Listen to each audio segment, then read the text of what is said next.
Hi, everybody. I hope you've been enjoying your Bookbird summer. Um, Eric is out of town this week, and I have been thinking about doing something like this for the podcast for a really long time because I'm just very passionate about books as art objects and really fascinated by the printing process. And I know a lot of you are too. And I know that I definitely pick up a book and then we'll put it back down because I don't want to, like, it doesn't feel good to hold, it doesn't feel good to read, etc. Um, so I want to do a quick thing and take you through like the elements of like a physical print book, and you can learn about some of the fun stuff that's going on right now. Um, Very simply, there are two types of covers. You have a hardcover and a softcover, and that's usually the first thing that a publisher will decide. Like they'll decide when they offer on a book right away, like whether it's going to be printed in softcover or hardcover. um, the hardcover functions a lot more as like an art object. It also signals that it's new because a lot of hardcover books then get reissued in softcover. Hardcovers are fun for writers because the the amount that it costs to print them and the amount that they're selling for is a little bit wider than with a paperback. And so what that means is that a lot of the times you might get a little bit more money. Usually also the royalties for hardcover books are higher, usually somewhere between 10 and 12% versus a softcover, which is usually about 7 to 8%. Um, so it doesn't mean that like you're going to make tons more money if your book is out in hardcover, because also like a lot of people um don't buy hardcovers. Like for me, I went through way too many books as a kid, so my parents like wouldn't let me buy hardcovers. They would be like, no, no, no, like it's a waste of money. Buy some soft covers. So now when I buy a hardcover, it's like a really big deal. Um, so yeah, there you go. Usually hardcovers are bigger. So if you ever are like, I wonder how big this book is. I really like the size of book. The type of book, or the size of a hardcover is actually measured by the size of the paper on the inside, not the size of the cover. So this particular one is like a 6 by 9. Compare that to, okay, yeah, I think like this is a regular trade paperback. This one I think is a 5 by 8, or 5 by 8.5 rather. So 5 by 8, 5 by 8.5, that sort of thing, super, super common. You can get really funky sizes with these, but it's a little bit rarer. So continuing on the whole hardcover thing, there's a lot of really fun things, like really fun design decisions that happen with hardcovers, which also makes them really fun objects. So usually with a hardcover, you have a dust jacket, which if you're a monster like Eric Hain, you use to protect the actual book. If you're a normal person, you take it off to protect the paper because the paper is less strong than the actual book itself. Um, so, so this is the dust jacket. This piece of cardboard right here is called the case.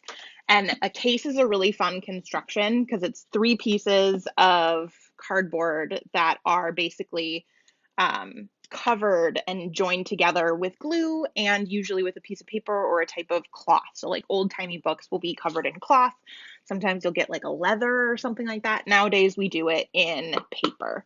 But you can also have, like, because it's three pieces, you can also have three pieces of paper that join it. So a lot of the times you'll get like the different colored like spine here, which is super, super fun. Um, and another cool thing about dust jackets is that they have to be foiled or embossed or printed on. So you can't really see this because it's black and silver, but this is a foil um, deboss for the front and the spine that identifies what the book is. So in case you don't know, emboss is when something is pushed out. Deboss is when it's pushed in. These are pushed in and then foiled. So they're shiny and fun and they look very expensive. Um, And so you get an extra design element there. Um, oh, and one other thing to note, and this is really fun. I know I'm jumping around. I didn't plan this at all. I just grabbed a bunch of books and I want to talk about them because they're pretty. Um, but also to connect the actual case of the book to the pages on here, um, you get what's called an end sheet. And so there are two kinds of end sheets in the world. One is called like a Rainbow. And Rainbow is the company that makes the paper. I don't know what it is about this particular company that makes them like the company that does this paper, but basically it's kind of like a thick, it sort of reminds me of like card stock or like construction paper that you use, but it's like nicer.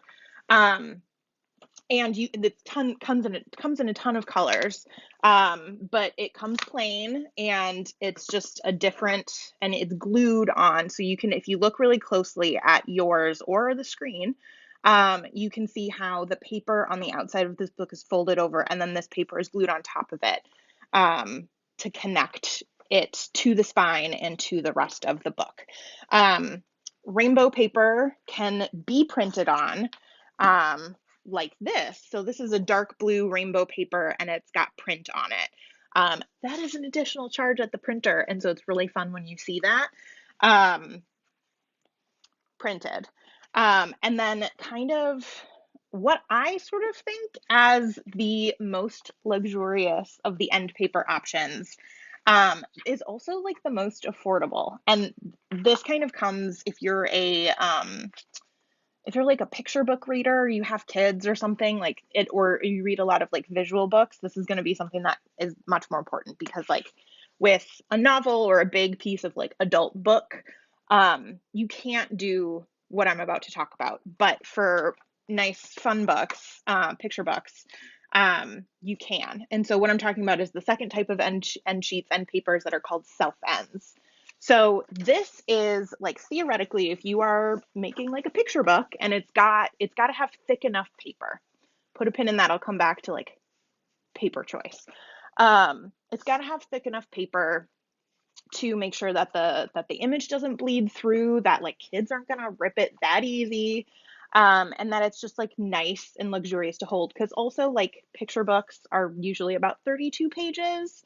Um, and you also want it to be, a little bit hefty, and you don't want to make it impossible to turn the page, especially when you're like doing the preschool teacher thing and you're just doing it backwards. And so self ends are when you use the high quality paper that you're using in the inside of the book to bind the case to the actual book. Um, and what's fun about that is that it doesn't require like an extra, like it does require an extra step in the production process because that's just what end papers are. They're an extra step. Um, but you don't have to order another paper. So a lot of the times it looks fancy and saves the publisher money. And you can print on them because they're produced when the inside of the book is being produced as well. So it's not any extra money to print on them. And so it's like really nice when you've got like, I couldn't find a glossy paged picture book, because all of my books are kind of packed away right now. But like if you've got this is a matte picture book, but if you've got glossy insides, then you open this up and this is glossy and it looks really fancy. That's actually a really good transition point to talk about matte versus gloss. Unless it's like a picture book or something like that, you probably won't come into contact with a book that has glossy interior pages. You might find it in something like a cookbook, or you'll definitely find it in like a photography sort of coffee table book.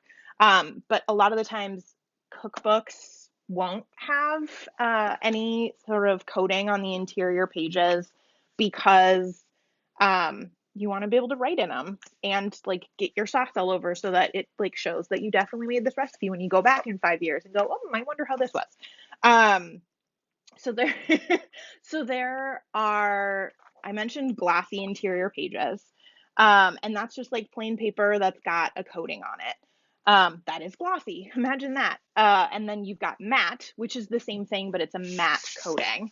And then you have uncoated. And uncoated is going to be the same texturally as the pages that you read in like a grown-up book, um, where it's going to like it's just going to be paper that's just been printed on and hasn't been like sealed. A lot of this it's like very nice, like in terms of feel. It feels a lot more natural. You can write in a lot easier, but the problem, or I should say, perhaps this is an upside, perhaps this is a downside. But the problem is that the images aren't going to be as vibrant as if there is either a matte or a gloss coating. Traditionally, like the gloss coating will let you have a little bit more reflection of the light, and so that'll be like closest to like a picture print, and then matte and then uncovered. So if you're doing something that's very like washed out in color or whatever, then you might get uncoated. This I believe is matte. This has a matte coating on it, but it's very, very, very subtle. So that I think brought us back around to like the elements of paper. I'm very picky about my paper. I don't like it to be really slippery. I like it to have a little bit of like grip when I'm reading a physical book. Um, that unfortunately is not like that's not one of the things that printers and publishers use to like define what a piece of paper is like. So you really have three elements when choosing papers. Um, they have three elements to them. So they have PPI, which is pages per inch, which is the thickness of the book. So like the thicker it is, the more expensive it is, the heavier it is. And then you have brightness, which is like how white it is. Um, so like this is kind of an old paperback, so it's not like super fair to show you this. But this is a mass market paperback, which is the really small, like cheapy ones. Mass market paperback that's a little bit yellow. You can see that this one right here is a little bit whiter. Um, and so that's the brightness of it. And I think that goes to 100, and the 100 is like this is the most white it can possibly be. So that's fun. And then the third thing is the opacity of the paper, which you think would be the same thing as the thickness, but that's not true. So the opacity is like how easily you can read the words on the next page, or it bleeds in. So for certain books, that opacity, it's really, really, really important to be super high. For like a picture book, for something that has a lot of, like, I don't know, mostly a picture book, right?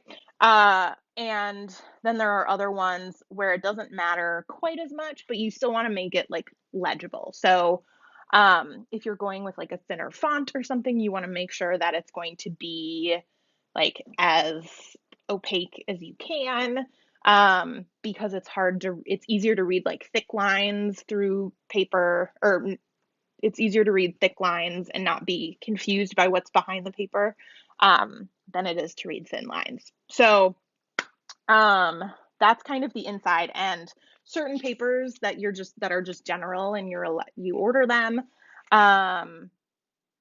that is like you don't get to like pick and choose like the opacity and the pages per inch and the color and blah blah blah blah blah. You can get, but usually with color there's two. There's bleach, like white, and then there's like natural color, which has less bleach in it.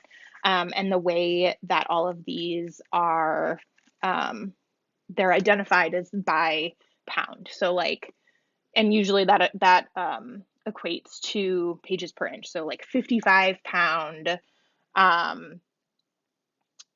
paper is usually like let me find some 55-pound paper. 55-pound paper is like the typical like novel paper. It's I can't remember. It's like 55 pounds per roll per I don't remember. If somebody knows, I've forgotten that specific fact, but 55 pounds per whatever, which means it doesn't have coating. It's not extra heavy. It's probably a little bit thinner.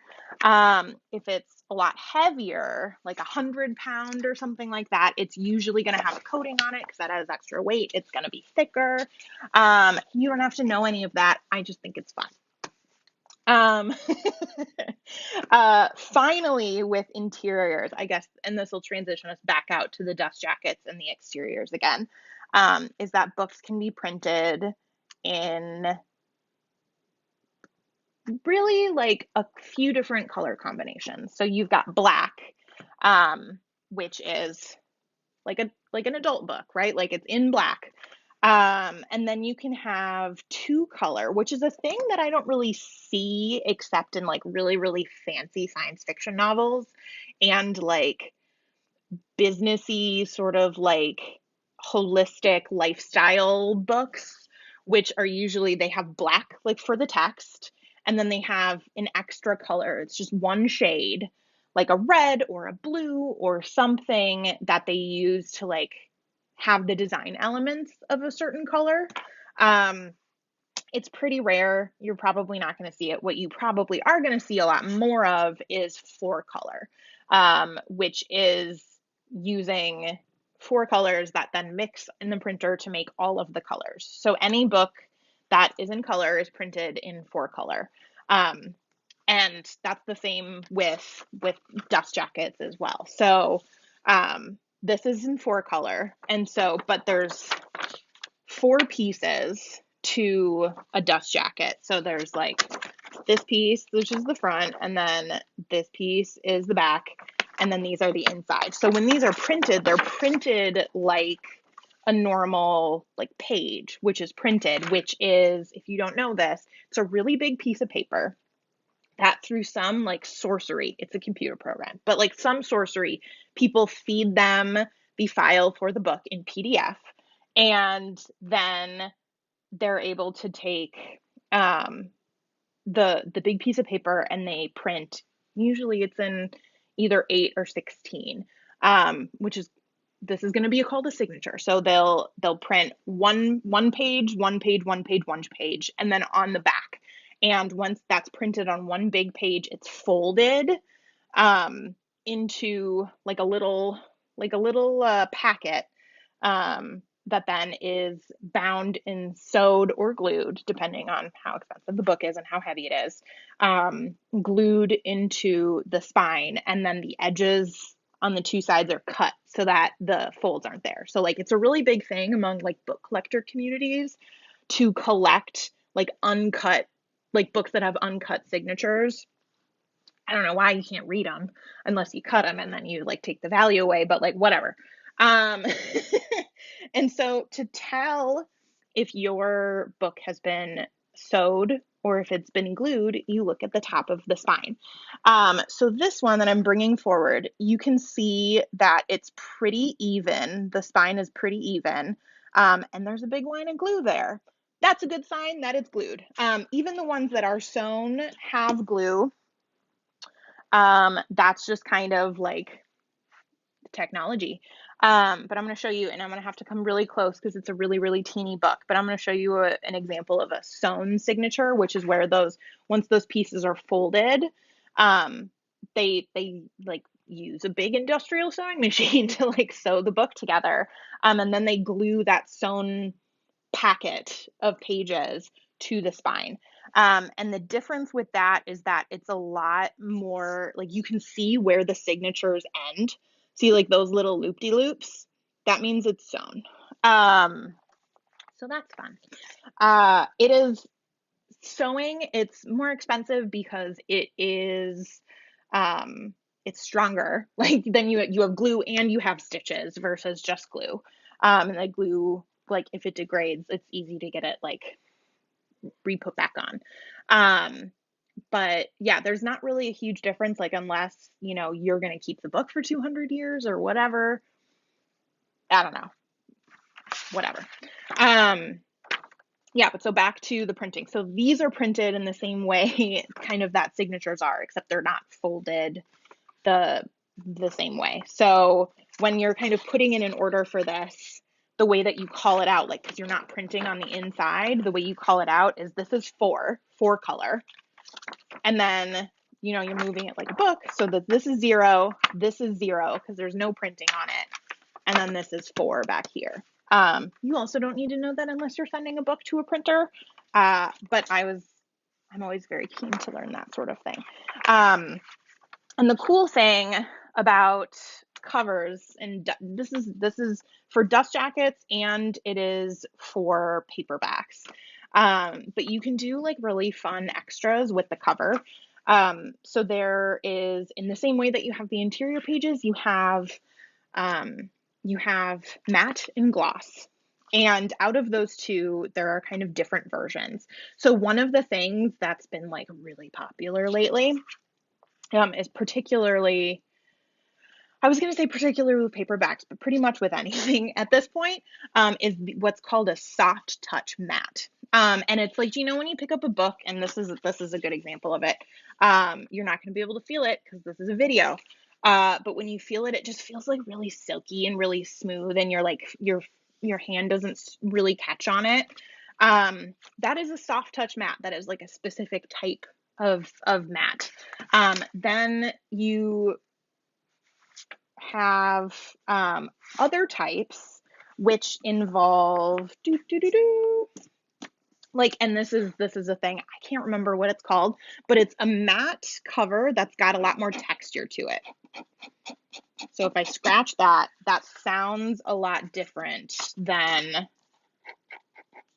maybe it doesn't sound different on the recording, but it sounds like deeper. It's got a lot more like texture to it. And it's not silky and smooth. In addition to that, you can do things like embossing and debossing. You can do things like a foil, which we talked about for the case. So like a foil right here, that makes that award very silvery, and that's fun. And as with the case, it is pretty common if you're going to foil something, you're going to emboss or deboss it as well. So this is an embossed foil for John Scalzi's name and the title of the book. They're foiled in different colors. One is gold, one is purple. But yeah, these are embossed, and it's very fancy and very shiny. And so behind the emboss, is a gloss cover. This gloss cover is super glossy. You can see the light reflecting off of that in a way that you haven't before. And you can have, and this is a really fun thing that kind of like brings a lot of diversity to the covers overall, is that you can have gloss and matte on the same cover for design reasons, but depending on how you want it to feel and how much of one and how much of the other you want, you either use a matte paper with a spot gloss. Spot means like in specific spots of it. Or you can have a gloss paper with a spot matte. And you would think that you would see spot glosses a lot more, but actually most of the time where you see something that has like a little bit of like gloss, you would think that they just put the little bit of gloss on there, but most of the times they're using a spot matte to overlay most of it, because for some reason the spot matte is way cheaper than a spot gloss. So a really good example of that is our book club book, which is The City in the Middle of the Night. This is the paperback version.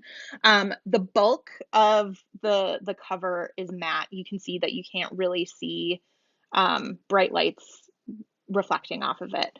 And the words, specifically the author name and the title, are in a white gloss. But the texture, the fact that this is not like a soft touch, and it doesn't have that like textured matte sort of thing, it's just like a basic, like there's nothing exciting about it, it's just a matte. The fact that that is that particular texture tells me that, in my years of experience, tells me that this is going to be a gloss paper that had matte added over basically the entire thing.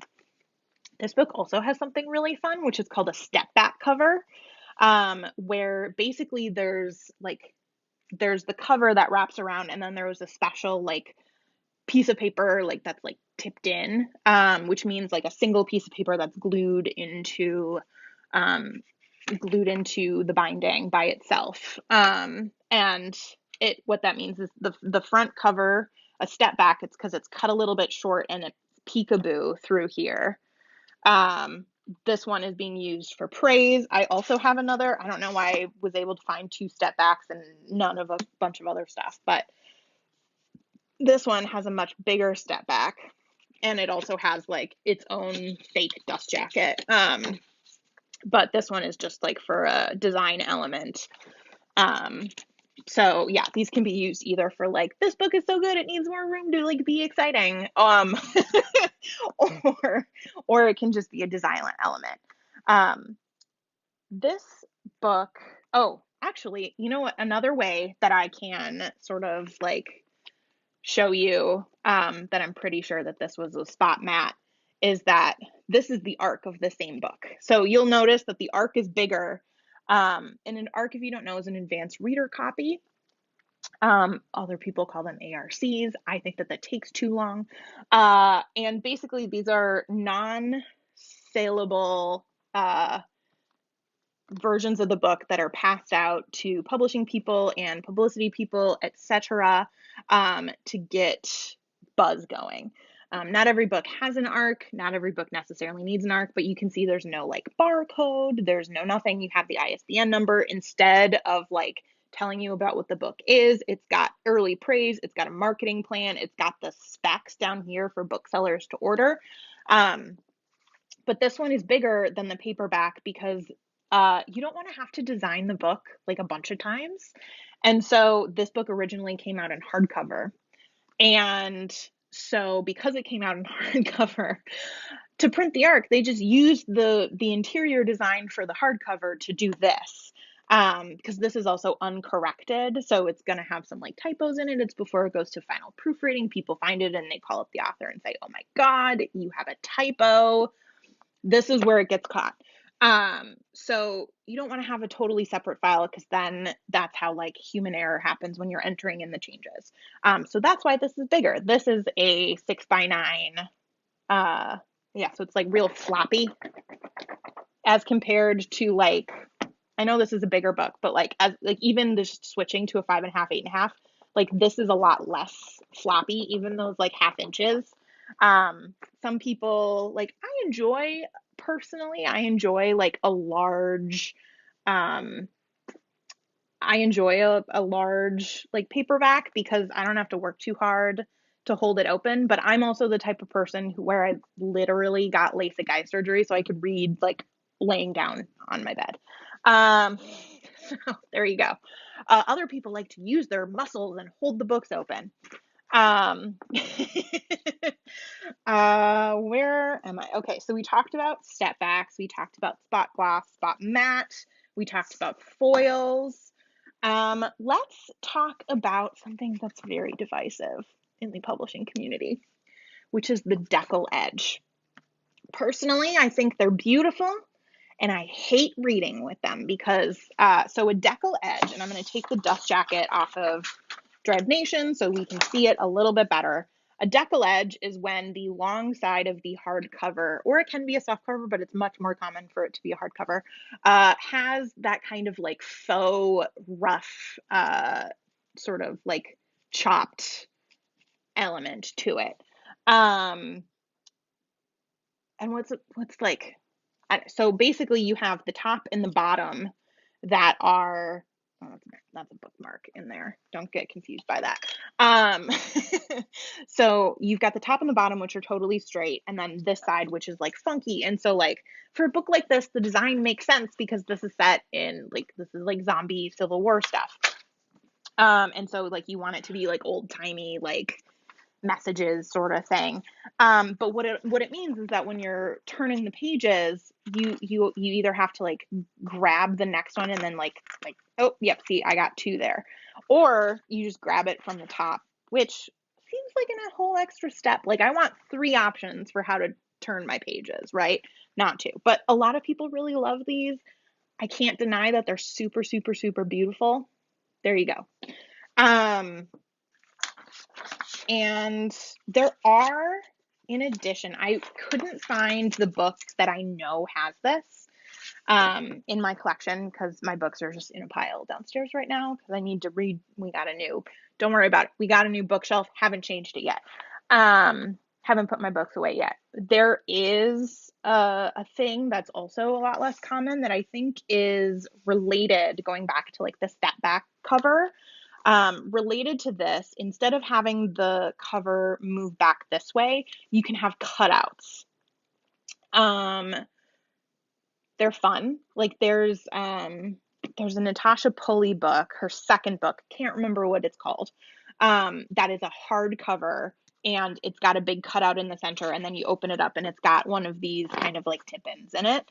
And it's beautiful, and you can have cutouts with paperbacks, although it's a little bit less common because I'm not sure about this. I'm making this up, but it feels like it could damage a lot more, just because when books are like when paperback books are just like standing like this, they kick out a little bit, just because they don't have the weight of that like cardboard holding them in. Even, even hardcovers kick out a little bit, but yeah, like it just boops a little bit. And so that's probably why they don't do it a ton. But who's to say? Maybe they should do it more. Maybe they shouldn't. I don't know. Um, I had another one to talk about. Hold on, I'm finding it.